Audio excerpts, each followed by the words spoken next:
I came to the city as a Fuse Corps fellow focused on looking at how we use technology and data to improve city services. I was at that time in the Information Technology Agency. That work grew into a smart city strategy that was developed for the city, but that was prior to the pandemic. And I would say out of that work is when we were also trying to expand broadband access. So the role has kind of evolved from me becoming the broadband and digital inclusion coordinator to now director of technology inclusion. And that's because when we think about the use of technology for the city, internet and access is the base, the ground level, the base layer. And when we want to deliver city services to residents, we have to make sure they have access to affordable connectivity, but also the literacy piece comes as well with that, how to access the internet and how to do so in a safe manner.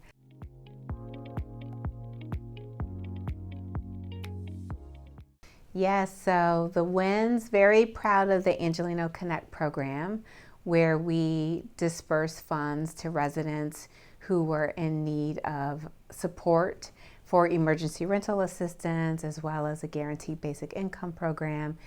We have 10% of Angelinos who are unbanked for various reasons.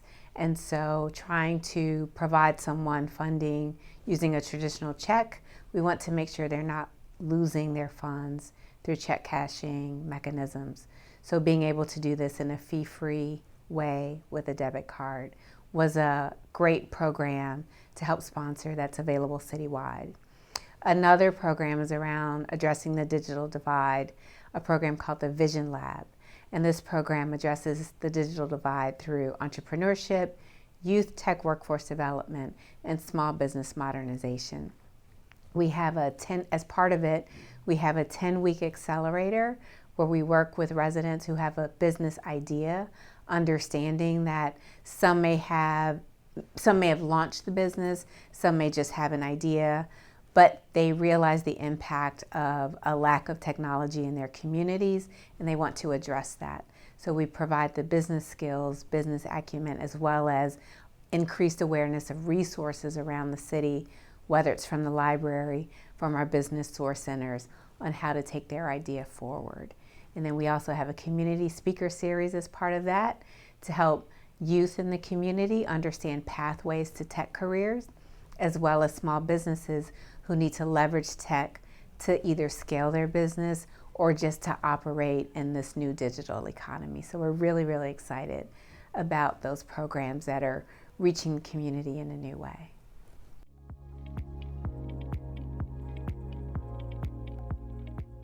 LA is a city with 4 million people, very large footprint, and 15 council districts, many languages spoken, very diverse community. So part of the challenges are outreach. When you're trying to reach someone who's not connected, putting up a website does not help.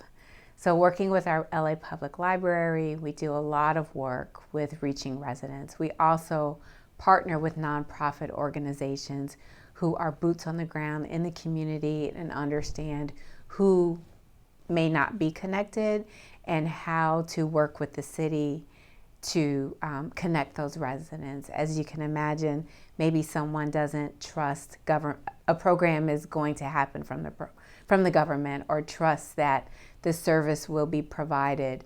And so we work with trusted partners who can communicate our messaging and help us roll out the programs. So I think some of the biggest challenges is reaching residents who may not be connected. And as we have been coming out of the pandemic, many more services are being provided online. So how do you create that awareness to someone so that they know that this service is offered online? Even our public counters for some of our city departments, they've created an online queue where you don't have to come downtown and wait all day for an appointment. You can make that appointment online and then come at your designated time. But again, that may require someone to have access.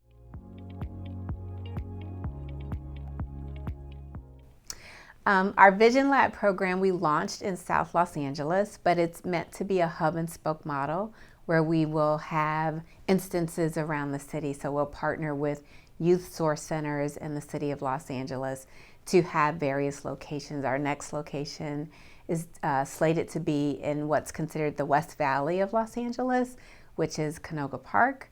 We also have received a NASA grant around building a digital twin, looking at urban air mobility.